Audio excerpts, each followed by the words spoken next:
Hello, my name is Nobody. Current score is 1-2 between Jon Snow and TaToH here. My favorite colors, green and red. Christmas tree colors. On the bottom right corner, we have TaToH playing in red as the Turks. And in the left corner, we're going to have Jon Snow playing as Japanese, and I love these Civ matches here.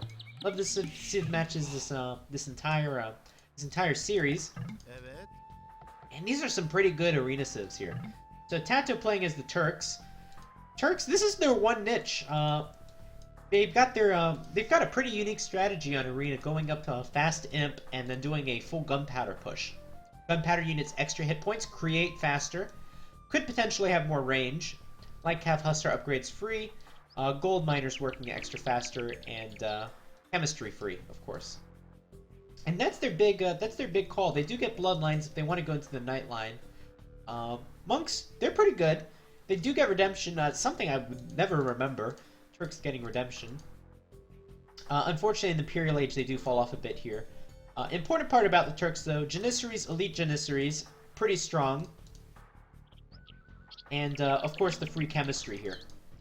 Able to go into bombard cannons, which have extra health, create faster, and the hand cannons, which create faster and extra health, and, of course, have the free chemistry.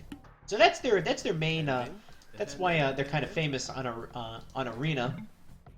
And I wonder if TaToH will go for that fast imp strategy. Jon Snow, we've already seen the Japanese this series, why they can be so strong, especially with their monk play. Killing a sheep a little early here.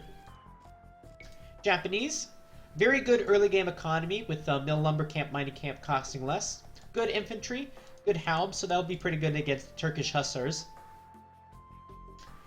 Good archer line, which could be decent against Turkish gunpowder, although not against bombard cannons, of course. And notably, the Japanese, very good monks, getting everything except for the heresy. So take your picks. Which Civ would you rather prefer? I think Japanese are a little more versatile. Kind of know what the strongest strat for the Turks is. But if executed correctly with great micro, we all know that TaToH has great micro. The Turkish rush could be very hard to stop as well. Even though it's kind of easy to predict when it's coming. Let's take a look at the maps, because that will be pretty important to TaToH's rush if he chooses to go for it, or a monk rush. Jon Snow chooses to go for it. Forward berries, not a big deal. Kind of forward gold. You can see the base here. It's kind of forward, it's kind of side, but it's somewhat vulnerable, but not that vulnerable, because it is kind of far away from the walls here. This gold, definitely vulnerable. And a gold in the back, so TaToH should be pretty okay here. And it has stone in the back. So he should be in a decent position. Jon Snow's map, no forward resources. Just this, again, just a side kind of forward gold, but not that forward. Back gold, back stones. And a gold, and 2 golds in the back here, actually. So if he does get rushed, he's not going to have any problem with gold here. Doesn't have a lot of boom in the back. Doesn't have a lot of room to boom in the back. TaToH doesn't have that much room to boom in the back either. Just the average amount. 2 relics close to Jon Snow. And 2 relics close to TaToH. Where's the last relic? Last relic is in TaToH's base. And gotta love when this happens on Arena. What are Japs supposed to do against Turks? Cavalry. Assuming the Turks goes for gunpowder, you could do It's complicated. It's very complicated. So assuming that the Turks goes for a very early push, for an imp push with say 2 archery ranges and a siege workshop, the Japanese could try to boom with 3 town centers. They'll have a good early game economy, so they'll have a little bit of a jump on that. And try to defend until they get into imp. Perhaps defend with some archers. Archers are good against hand cannons, not very good against bombard cannons, of course. Could try to defend with a castle, if he gets that up. A little bit complicated. And later on, could try to defend with a few monks, try to convert the bombard cannons. But yeah, you're right, it could get a little complicated. We'll just have to wait and see. And it depends on the micro. Arbalest can be effective against that gunpowder composition. Again, depending on the micro. This villager's kind of looks like it's stuck here. Unfortunate. Why are villagers in Age of Empires so damn lazy? So damn stupid.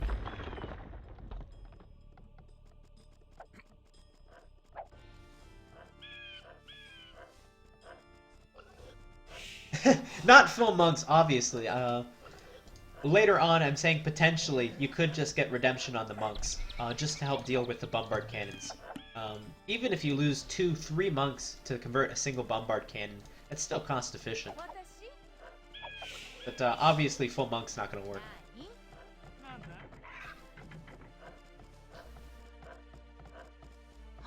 I don't know. We'll have to wait and see. See what happens. And this is one of the reasons why I love watching non-mirror matches. Don't know exactly how it's going to go down. Don't know exactly how it's about to say the same thing I was about to say. The meta isn't as it's not as standard. You don't exactly have to play by the meta. And this village is still idle. No idea why it's idle. Looks like Jon Snow has had a better early game here. Up by looks like a full villager actually. TaToH having to get Loom, not something you want to do on Arena. I'm wondering why he had to get Loom. Maybe he had some idle time under the town center, unfortunately. And he's going to go scout out his opponent. One thing I didn't mention is deer position. Looks like Jon Snow has lured in his first deer, can lure in 2 more deer. And TaToH can lure in these 3 deer as well, but has chosen not to. God, I hate this so much! This villager not working. And the sad thing is TaToH can't even tell this villager's not working because I think the villager's trying to work. Ah!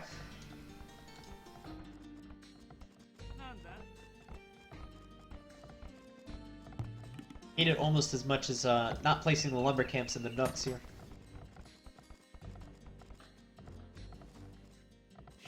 Oh, look at this. Perfect lumber camp. Love to see that. TaToH might hang around these deer, try to deny the deer. But TaToH's not going to lure in his own deer, which could be very helpful. And I'm going to keep an eye on... Oh my god, this villager is killing me. It's killing me so much. I'm going to keep an eye on what population TaToH goes up on. If you go for an imp build, like a fast imp build, you want to go up on even more population than you would for a fast castle.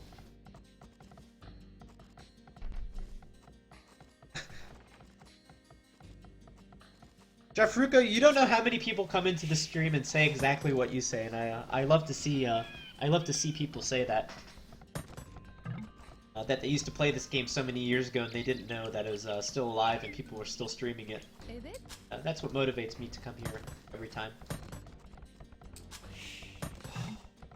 TaToH gonna go for some stone here. I assume it's for a castle. Janissary is much stronger than actually, a regular Janissary is about as strong as a hand cannon, but elite Janissary is much stronger than hand cannons. And you get the benefit of having a castle.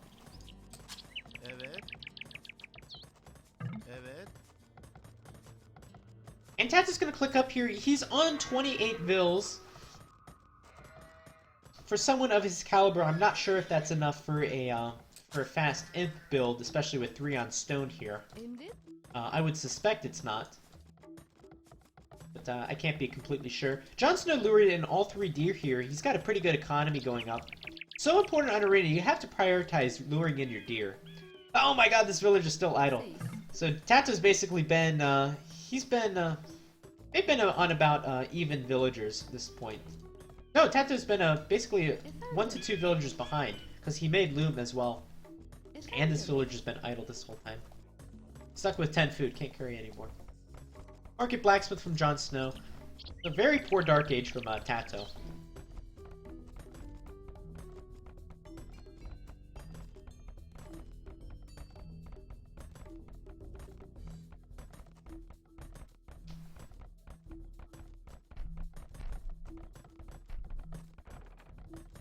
And Jon Snow, what is he going for? Still gonna mine some gold here. Maybe we see a single monastery come up.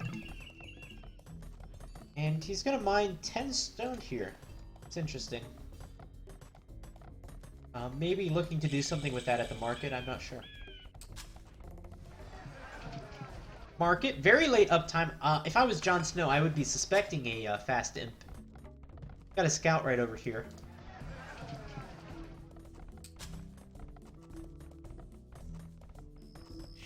And this certainly could be a fast imp build here. I think, I'm not sure, I'll have to see. I think it would be a fast imp build definitely if these villagers weren't taking stone. Now that they are taking stone, I'm not sure. Anyway, Jon Snow's gonna have, he's gonna have some extra time here in Castle Age to do whatever he wants with. And if this does divulge into a boom war, Jon Snow's definitely going to be ahead here. And going to have the cheaper army as well, going into Arbalest. Going to continue mining gold, so I do expect to see a monastery come up. At least one, if not two.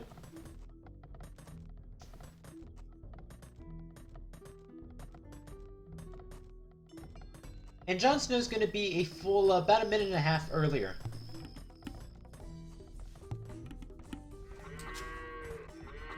And finally, the villager's getting back to work here. The villager should be executed.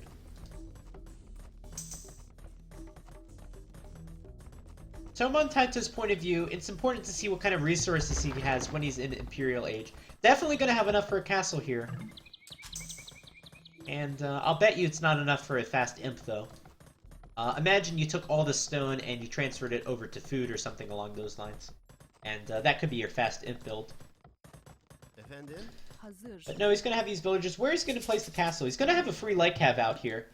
One of the controversies of Masters Arena 4, whether or not it promotes, it makes the strong civ stronger, or it promotes more balance. And it's up to you to decide that with Castle Age start. Castle Age start, Turk's very strong because they do get the light cav free.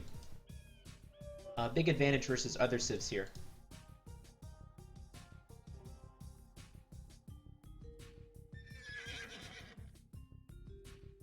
And finally, Castle Age coming from TaToH. What has Jon Snow done with this Castle Age? 2 monasteries and an extra town center. Gonna go for these relics. Gonna get 2 straight away. And defensive castle from TaToH.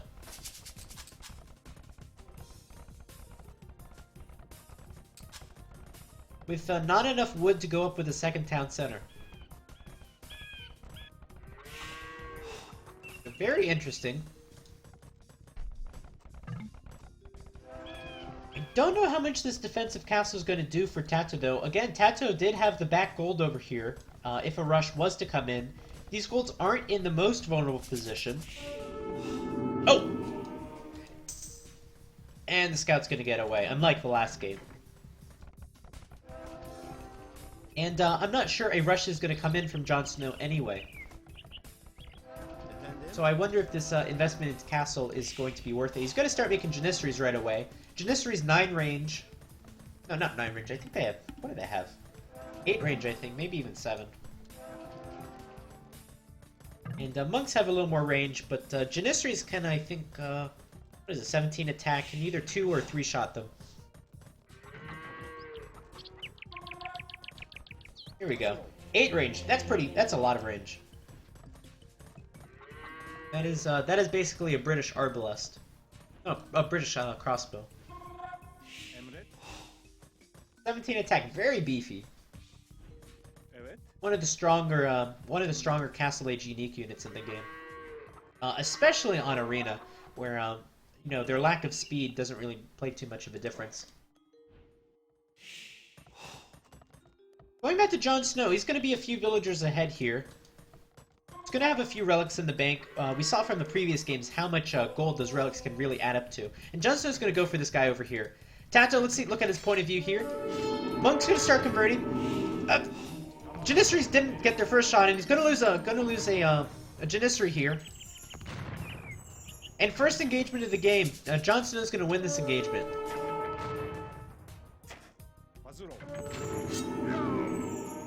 These Janissaries not sharpshooters, and it's going to lose two Janissaries for free, basically.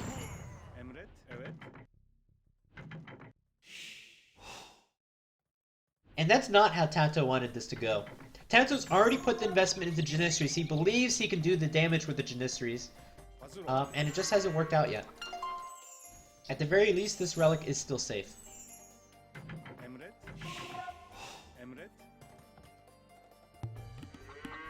Villager difference now, 4 villagers ahead from Jon Snow. I expected Jon Snow to be a little bit more ahead at this point. He's going to go with the 3rd town center.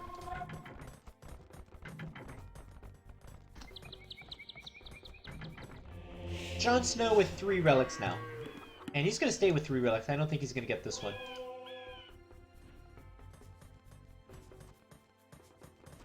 Score's pretty close, only 200 difference in points.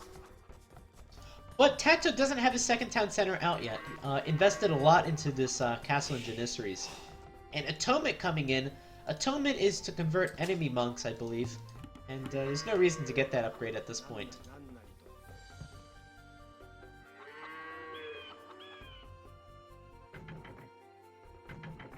And TaToH at the very least is going to get 2 relics here. Going to even up the relic difference. Jon Snow pulling away an economy here. He's going to be a full 10 villagers ahead right now. And he's going to continue to get ahead. TaToH, even if he drops town centers right now, not going to be able to catch up. TaToH, 100 wood in the bank. He's going to fall way behind in economy here. And he knows this, and he's going to go forward with the siege workshop here. Japanese, remember, importantly, they do get redemption to convert the siege. It'd be funny if TaToH had full bombard towers. Yes, it would. And, oh my god, that's so many monks here. And this is looking really bad from TaToH. He's going to run straight into the path of the monks. Could lose all 4 Janissaries here. Going to lose 2, and going to lose all 3. And I think that might be the GG in this game.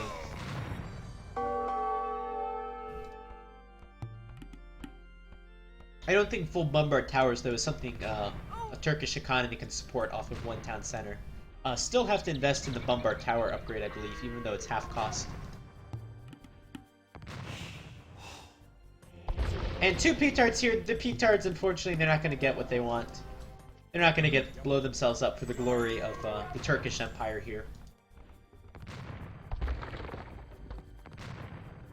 And Jon Snow is going to get this last relic. Looking very desperate from him. Only thing you can bet on at this point for TaToH is you think that your Civ is so much better late game than the Japanese are late game. That even if you're this far behind, you can just hold on and eventually beat him out at the end. TaToH does have a lot of gold he could potentially spend. Turkish gold bonus as well. And he's going to have 2 castles pumping out Janissaries quite fast.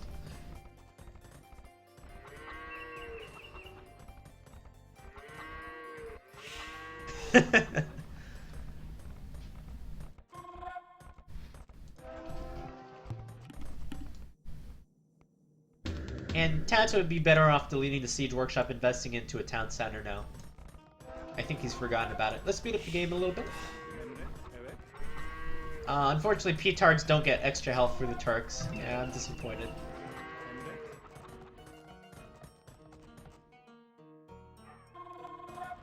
And we can see now Jon Snow pulling away in economy here. 50 vils to 70 vils. Jon Snow is going to have his castle. He's going to be up to Imp first, I believe. So should be able to go for Trebs here and Treb down the castles of TaToH. So many monks here.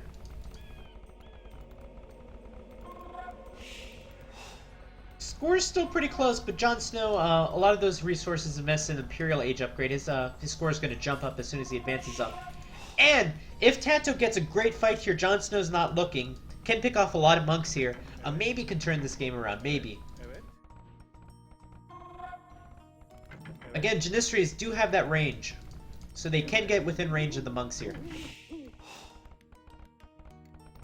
And Jon Snow is paying attention here. He's going to start his conversions. 1 monk going down. 1 Janissary getting converted. Castle is up though, and he's going to have to move these guys back. So he's not going to get the fight he wants. Going to lose a few Janissaries here. 1, 2, 3 Janissaries going down. 4 Janissaries, 5 Janissaries. 4 monks going down. And Jon Snow's going to TaToH's going to lose all of his Janissaries here. Couldn't do the damage this game. Lost a few early fights in the beginning. And I wasn't sure going into Janissaries was the appropriate strategy in the first place here, especially with a defensive castle. And also poor Dark Age from TaToH, having to make Loom and that villager on the berries there. So good game, good play from Jon Snow this game.